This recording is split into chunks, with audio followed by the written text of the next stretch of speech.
Welcome to the Breakfast Leadership Show, a top 2% global podcast and one of California's top leadership shows. Each episode brings you real-world insights on burnout prevention, workplace culture, and leadership excellence. And now, here's your host, Michael D. Levitt.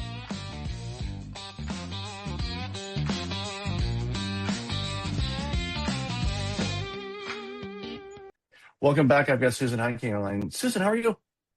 Good. Thank you for having me today. Really looking forward to this conversation. You do some really cool work. So why don't you share a little about you, and then we'll jump into the conversation. Sure. So my career journey is 100% in the built environment. I went to school for architecture. I'm a licensed architect. I actually did architecture for a little over 10 years before jumping over to the construction side.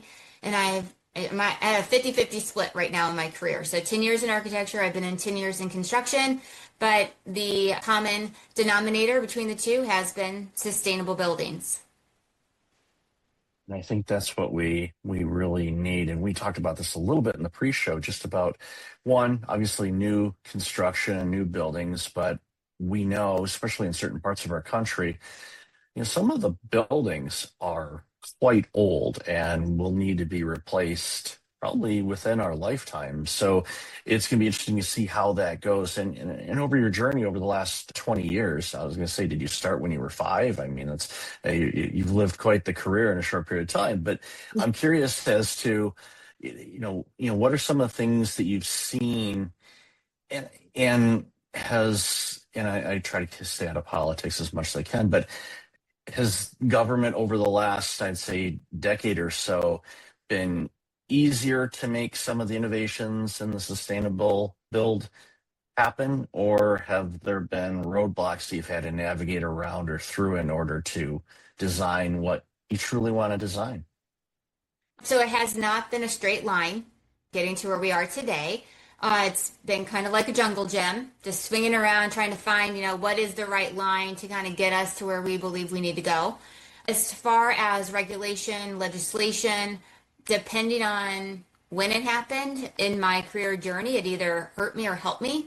So in the beginning, when I started out, everyone was like, climate change is not a thing.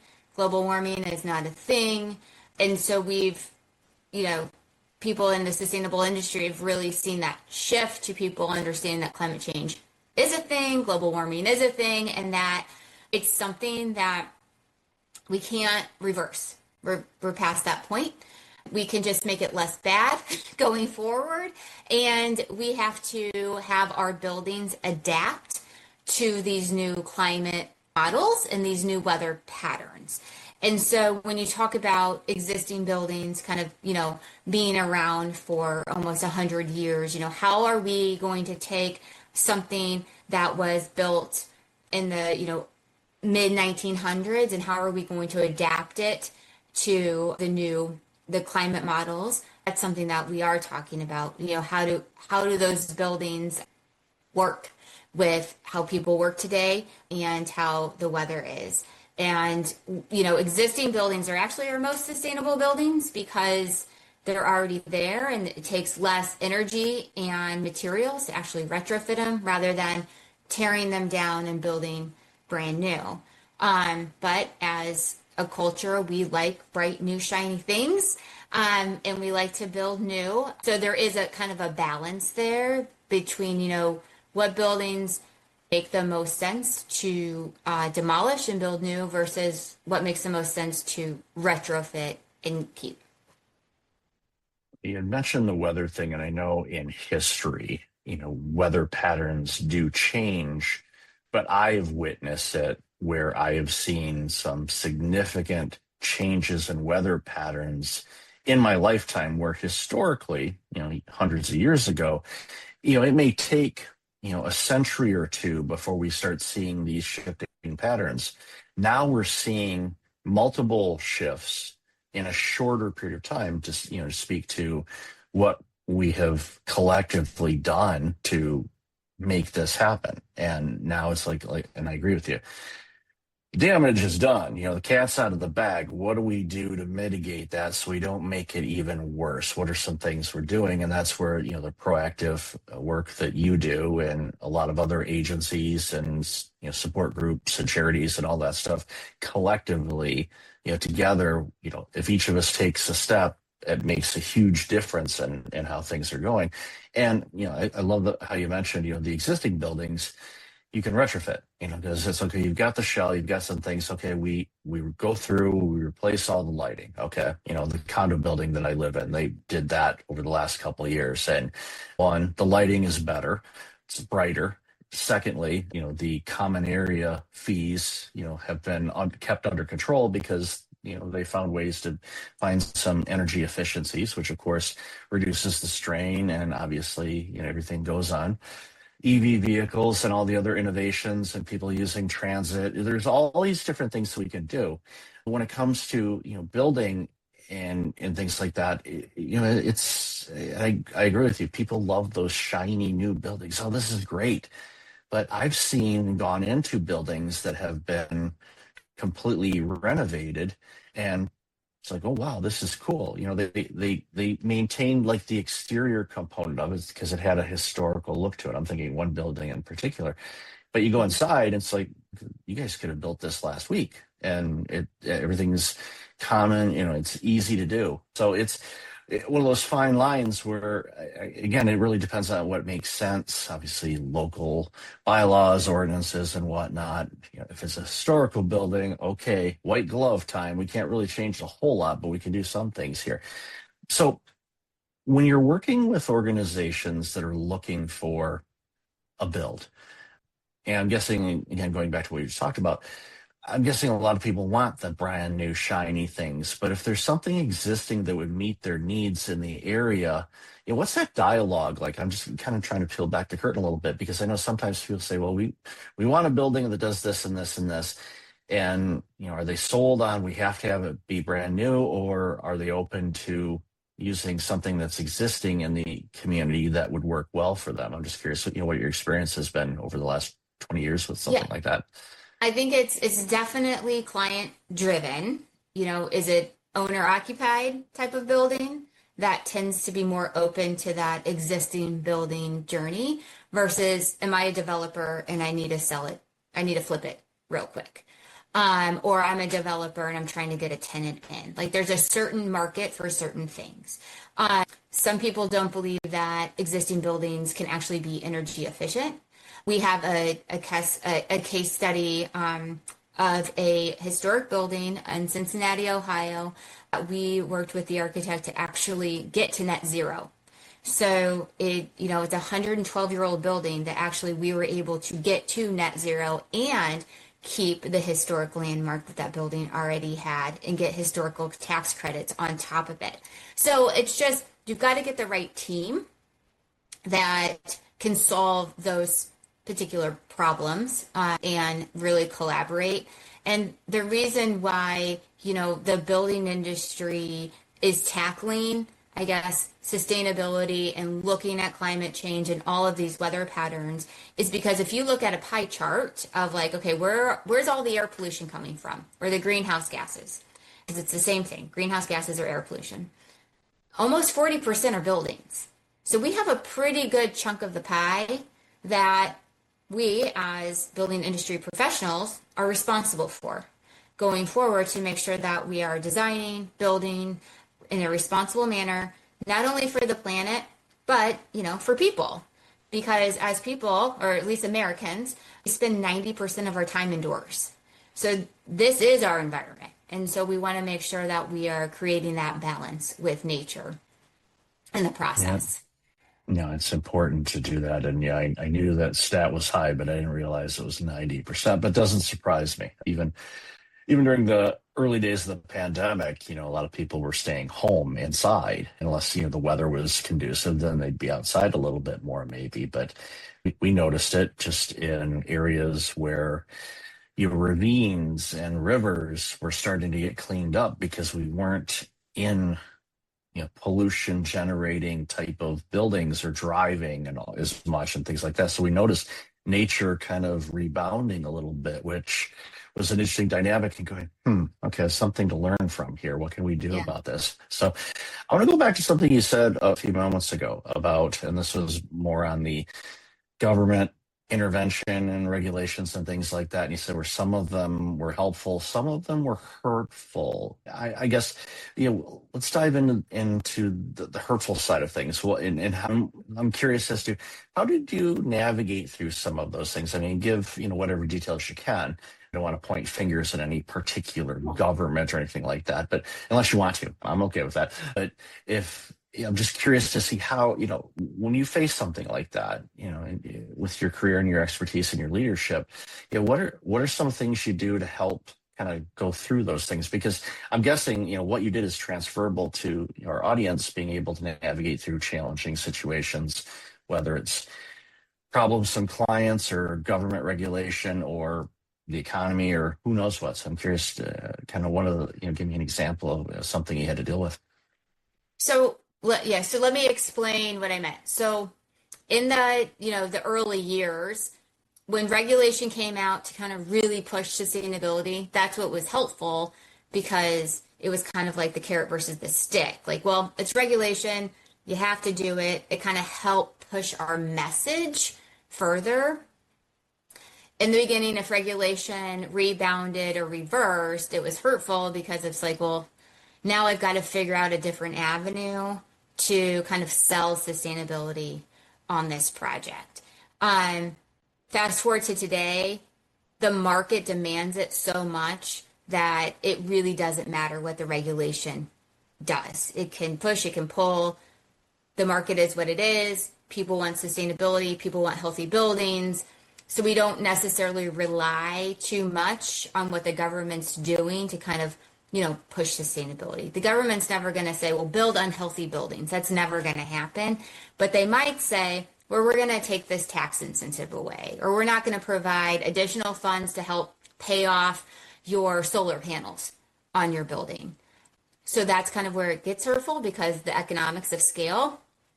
But when you're kind of faced with a barrier or hurdle, what I found is just that the communication and the language in which you're talking to your client in, like that's the sell, that's the pitch. So it's not about sustainability to somebody might not be about the environment, but it might be about, okay, well, this building is going to save you money over the long term. Or you have an upfront investment now, but you're going to get your money back within 5 years. That rings true to a lot of clients, with their project budgets. Another thing like K through 12 schools, if you talk about indoor air quality being healthier for the students to learn in, they gravitate to that. So it's just finding, kind of those different motivators that you can tie back to sustainability and the benefits of sustainability that have allowed us to kind of get over any sort of regulation hurdles or pullbacks. Well, it's important. We'll pick on the kids for a moment. If you have a healthy breathing environment in school, from a long-term standpoint, I used to work in primary care, but if you live and operate in a healthier environment, that reduces the likelihood that you're going to have health issues, which is a strain on the healthcare system, which adds cost to everything. So creating healthy environments creates healthy people. And that's where you connect those dots sometimes when you're having conversations with, government agencies that are going, no, we want to claw back some of these tax incentives on solar panels or this or this. It's like, okay, understand why you're doing that, but that is going to add some burden to businesses that were planning on doing that. Now they won't, which means that particular building is going to continue to use traditional electricity, for example, and you want your pollution counts to go down. Well, let's look at solar as an option. That's the whole. It's like to encourage people, because businesses and running businesses, as you know, quite expensive. Retrofitting or building new buildings, not cheap. But if there's incentives there to encourage people to do it, it creates jobs, it creates opportunities. There's this huge big picture effect. And I know sometimes people don't look at that, but in your industry, you see it. I mean, you've articulated it quite well, that all these connecting pieces make it okay. It's just a building. No. It's a good 40% of the population or the pollution that gets generated are from existing buildings. Let's nip that in the butt. We do. Even a 10% increase in reduction of that, what does that do? From a long-term health standpoint or a long-term cost and economic situation, it reduces the need to expand electrical grids or everything else that goes on. So it's a lot of people don't think about it, but it's such a huge component to the way we live, quite frankly. I think it really, I mean, especially now with the demand that's on our utility grid, resilience has been a big topic. How are you being resilient within your own building? With the grid only being able to hold so much capacity. I mean, the government's doing what they can to expand the grid, but that they only can do so much too. So I think it's a lot of parts and pieces, like you were saying, that have to come together and do their own thing to kind of be resilient in their own building footprint. Yeah, it's a lot harder to redesign a grid when everybody needs it to be up and running.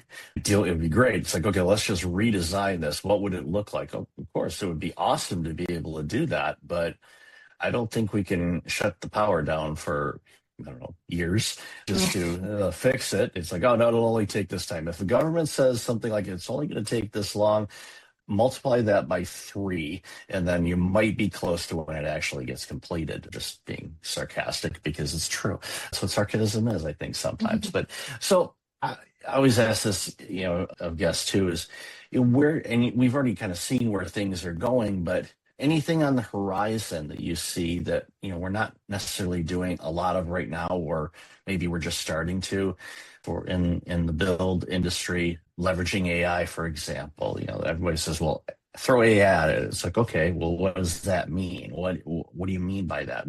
How are we going to use that? What does that do? Just curious to see what you see on the horizon as far as construction, new builds, and things like that.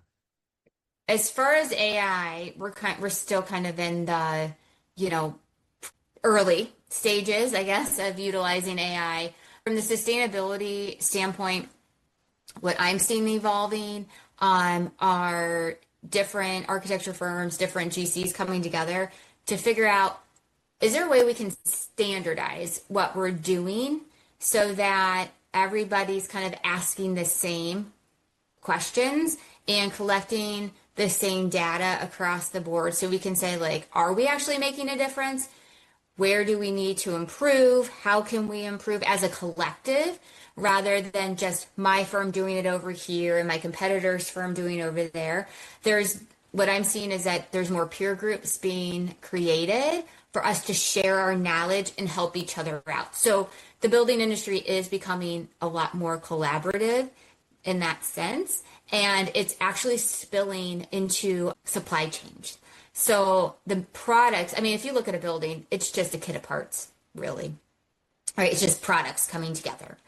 And so our initiatives with sustainability has spilled into the supply chain with the manufacturers. So now they're trying to figure out how to make their products more sustainable, more healthy. And so it's all just kind of working together right now in the early stages.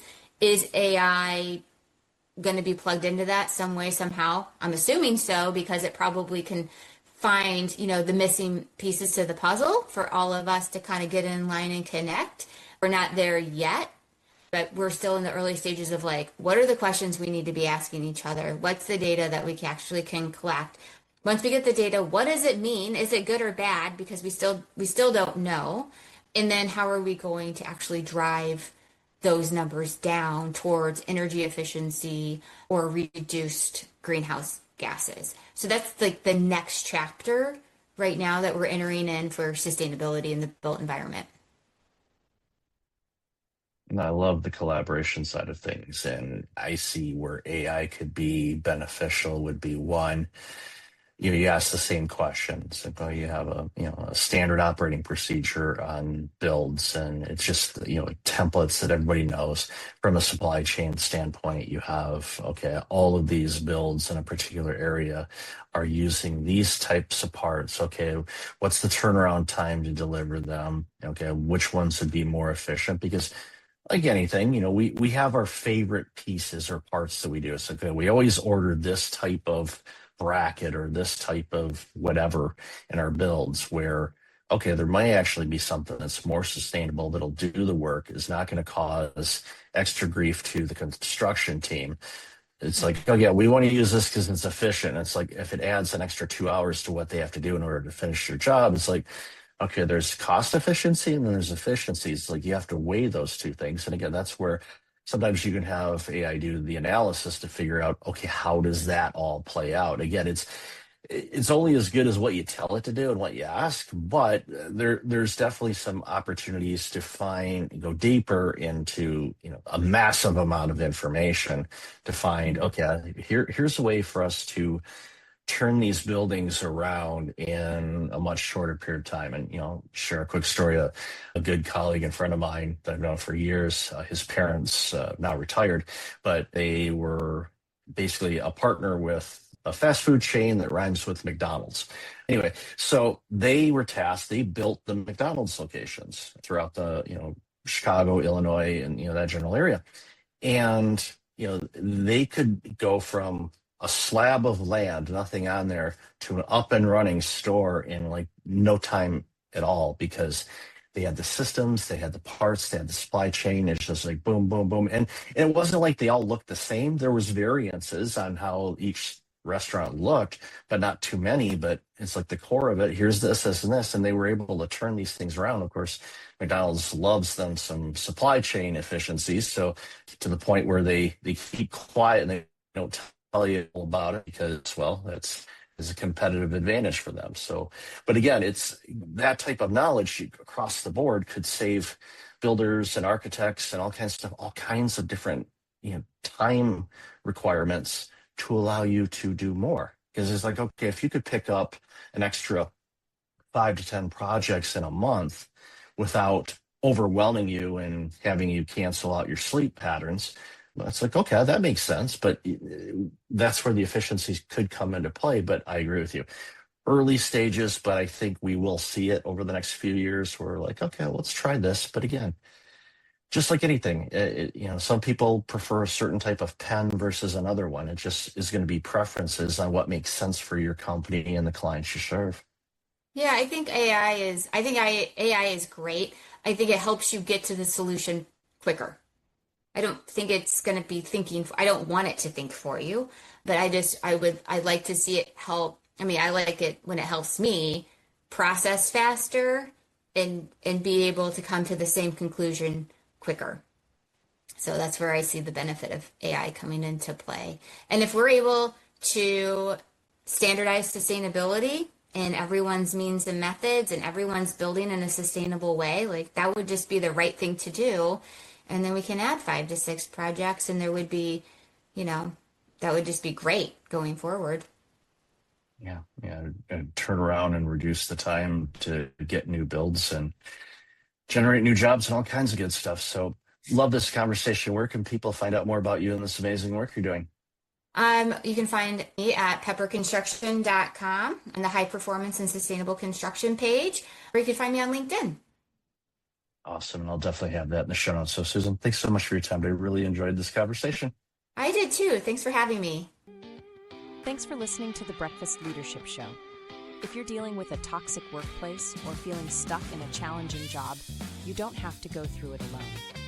Join our Dealing with Toxic Workplace community today at community.breakfastleadership.com and learn practical ways to protect your peace, rebuild confidence, and lead with strength.